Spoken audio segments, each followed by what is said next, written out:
तो दोस्तों just because he is a very senior player, just because he has very good name in body building, और just because उनके बहुत ज़्यादा achievements है बॉडी बिल्डिंग में, उनको एम्प्रो क्लासिक 2024 जीताना मुझे लगता है कहीं ना कहीं नाइंसाफ़ी है यहाँ पर बहरूज तबानी के साथ। बिकॉज मैं बहुत ही बड़ा फ़ैन हूँ विलियम बोनेक का, और सालों से उनको नोटिस करते आ रहा हूँ। 2019 में मैं चाहता था कि वो ओलंपिया बने, बट जेडेस को ब्रैंडन करी की शेप अच्छी लगी थी, इसलिए वो रनर अप रहे थे। पर दोस्तों जहाँ पे अभी उनकी फिजिक में अगर फ्लॉज है, देन एज अ यूट्यूबर मैं उनके फ्लॉज के बारे में डेफिनेटली कहूँगा। क्रिटिसिज्म इसको हम बिल्कुल नहीं कह सकते, बिकॉज बहरूज तबानी का कंपैरिजन अगर आप डेरिक लैंसफोर्ड के साथ करोगे, देन बहरूज तबानी वहाँ पे कुछ ना कुछ कम पड़ जाएंगे, तो वहाँ पे उनका क्रिटिसिज्म तो नहीं बोल सकते आप, राइट। तो एक कंपैरिजन होता है, because body building game he comparison वाला है। और जब सारे फोटोज़ मैंने देखे अच्छी तरीके से, सारी वीडियोज़ मैंने देखी, बेसिकली कंपैरिजन देखा, तो मुझे लगा कि Behrouz Tabani should have won this show, because एक नए सितारे बॉडी बिल्डिंग के, अच्छी फिजिक उन्होंने लाई थी, रियर फिजिक से तो मुकाबला ही नहीं है। विलियम बोनेक के ग्लूट्स अभी भी वो साइज़ कैरी करते हैं, वो एक ग्रेनी लुक कैरी करते हैं अपने ग्लूट्स में, बट फिर भी look at the glutes of Behrouz Tabani, क्या अलग लेवल की कंडीशन आती है। हैमस्ट्रिंग्स कितने शेडेड टू बोन लगते हैं, और अभी विलियम बोनेक डाउन साइज भी हुए कहीं ना कहीं।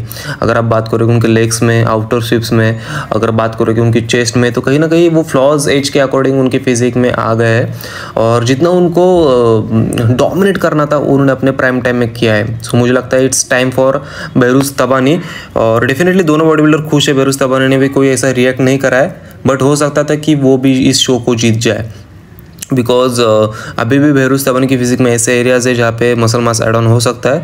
बट माइकल क्रिजो ऐसे बॉडी बिल्डर को 3rd नंबर पे रखना और उनको बीट करना, मतलब इंप्रूवमेंट तो डेफिनेटली किया बहरूज तबानी ने। सो हो सकता था कि जैसे उनको भी जिता दे, ये जस्ट मेरा ओपिनियन है, बिकॉज कंडीशन वाइज मैं तो बॉडी बिल्डिंग को एक ही क्राइटेरिया को सबसे पहले प्रायोरिटी देता हूँ, वो होती है condition. At the same time Behrouz ने साइज़ भी लाई थी, बहरूज ने 3D राउंडेड मसल मास भी दिखाया था। शोल्डर की बात करोगे देन विलियम से ज़्यादा 3D उनके शोल्डर दिख रहे थे। चेस्ट की बात करोगे देन विलियम से ज़्यादा 3D उनकी चेस्ट लग रही थी। उसके बाद आर्म्स की बात करोगे देन बहरूज के आर्म सबसे बड़े लग रहे थे। और मैं मसल वाइज बात नहीं करता, चलो अभी हम बात करते हैं पोज वाइज। तो जब फ्रंट लैट स्प्रेड कर रहे थे तब आप देख सकते हो बहरूज क्लियर कट ये पोज को जीत रहे थे, और back double bicep and back lat spread को तो वो डेफिनेटली जीत रहे थे। तो बाकी जो बचे कुछ पोजेस थे जिसमें कि हो सकता है जेडेस को विलियम बहुत अच्छे लगे हो, और मुझे भी उनका ग्रीन लुक हमेशा अच्छा लगता है, वैस्कुलरिटी काफ़ी अच्छी लगती है। बट मोस्ट मस्कुलर में जो उनका 3D लुक आता था पहले, जो डेंजरस मॉन्स्टरस लुक आता था, वो अभी नहीं आया कहीं ना कहीं, और उसमें मुझे बहरूज तबानी काफ़ी अच्छे लगे। सो हो सकता है कि जेडेस का भी ऐसा माइंडसेट हो कि अभी विलियम बोनेक इस साल रिटायरमेंट लेने ही वाले हैं, बिकॉज उन्होंने कहा था कि मैं स्टेज से रिटायरमेंट लूँगा, तो वो उनको मिले अभी ओलंपिया की क्वालिफिकेशन, तो वो ओलंपिया खेलेंगे, और ओलंपिया से हो सकता है कि वो रिटायरमेंट ले, और लेना भी चाहिए उनको, बिकॉज इतने ज़्यादा अचीवमेंट्स के बाद भी अगर आप अपने बॉडी को टॉर्चर करोगे देन मुझे लगता है कि अपने फर्दर लाइफ के लिए अच्छी चीज़ नहीं होगी, अच्छी साइन नहीं होगी। बट ये उनका पर्सनल डिसीजन है। बट मैं इस चीज़ को देख के काफ़ी ज़्यादा इंप्रेस हुआ हूँ कि बहरूज तबानी जैसा बॉडी बिल्डर आके बहुत मेहनत करे यहाँ पर, और कंसिस्टेंटली खुद को ग्रो कर रहा है, और अपने प्लेसिंग से जस्टिस भी दे रहा है अपने हार्ड वर्क को। दोस्तों वीडियो में आगे बढ़ने से पहले क्रिएटिन एग्जैक्टली क्यों और कैसे यूज करते हैं उसके बारे में बताना चाहता हूँ।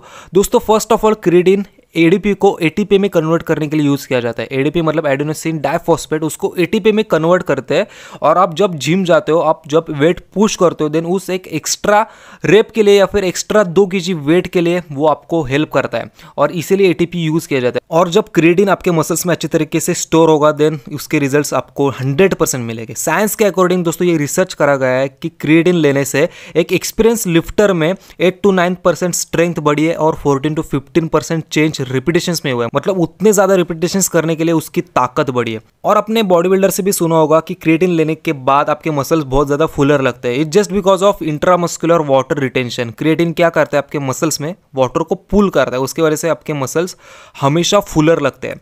और दोस्तों बहुत ज्यादा मिथ्स है कि क्रिएटिन को कैसे यूज करना चाहिए, ज्यादा यूज करेंगे देन किडनी डैमेज होगी, बहुत सारे इश्यूज होंगे। And guys there are basically 2 ways to load creatine in your body. बहुत सारे लोग क्या करते हैं गाइस, फर्स्ट 7 days के लिए क्रिएटिन बॉडी में लोड करते हैं, फिर 5 days के लिए 20 to 25 ग्राम पर डे, और उसके बाद उनके बॉडी में क्रिएटिन अच्छी तरीके से सैचुरेट होता है, लोड होता है, और उसके बाद वो दिन का एक कांस्टेंट क्वांटिटी अमाउंट लेते हैं। और दूसरा वे ये है कि गाइस क्रिएटिन आप डेली कंसिस्टेंटली एक सेम अमाउंट में ले सकते हो। जैसे कि मैं पर्सनली दिन का 4 ग्राम क्रिएटिन लेता हूँ, तो आप भी 5 ग्राम तक क्रिएटिन ले सकते हो। या फिर आपको अगर लोड करना है फर्स्ट 5 डेज में, देन आप अच्छी तरीके से लोड करके बॉडी में रिजर्वेशन बना सकते हो। सो गाइस यही था क्रिएटिन के बारे में, और इन सारे बेनिफिट्स को आपके बॉडी में एक्सपीरियंस करने के लिए ही ट्रांसफॉर्मियम न्यूट्रिशन ने अल्ट्रा क्रिएटिन ये प्रोडक्ट बनाया, और ये मैंने ओवरऑल समरी आपको दी थी। तो अगर ट्रांसफॉर्मियम का क्रिएटिन आप यूज़ करोगे देन ये सारे बेनिफिट्स आपको डेफिनेटली मिलने वाले हैं। तो अगर आपको बाय करना देन कूपन कोड मेरा स्क्रीन पे आप डिस्क्रिप्शन में लिंक है, उसके थ्रू ऑर्डर कर सकते हो। तो चलिए वीडियो में आगे बढ़ते हैं। आपका क्या एक ऑनेस्ट ओपिनियन है? बिकॉज खास करके आप देखोगे देन दोनों बॉडी बिल्डर में कंडीशन का भी कोई डिफरेंस नहीं है। अगर William Bonac straight to bone physique है देन बेहरूस तबानी की कंडीशन उनसे थोड़ी बेहतर ज़रूर है। सो ये मेरा ऑब्जर्वेशन था और जिसके ऊपर मैं वीडियो बनाना चाहता था। मैं कोई इसको गलत डिसीजन नहीं कहूँगा।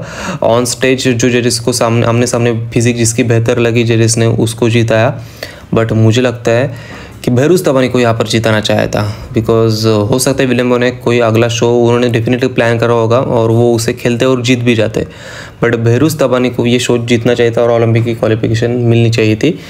ये मेरी ऑब्जर्वेशन है, ये मेरी ओपिनियन है। बिकॉज आज तक जो मैंने बॉडी बिल्डिंग को जाना है मुझे यही पता है। बिकॉज वी टेपर की भी बात करोगे जो कि आजकल के बॉडी बिल्डिंग में बहुत ज़्यादा मैटर करता है, वो था बेहरूस के पास। सो ये ऑनेस्ट ओपिनियन है, बट फिर भी 42 ईयर की उम्र में जो विलियम बोनेक ने इंप्रूवमेंट करी है, मैं हैट्स ऑफ करना चाहता हूँ उनको। बिकॉज उन्होंने boss out of law coach के साथ ये प्रेप करी थी और काफ़ी ज़्यादा खुश भी थे दोनों athlete. But let's see guys Olympia में क्या होता है। जब ये दोनों बॉडी बिल्डर्स आमने सामने आएंगे देन कौन जीते वो देखने लायक ज़रूर होगा।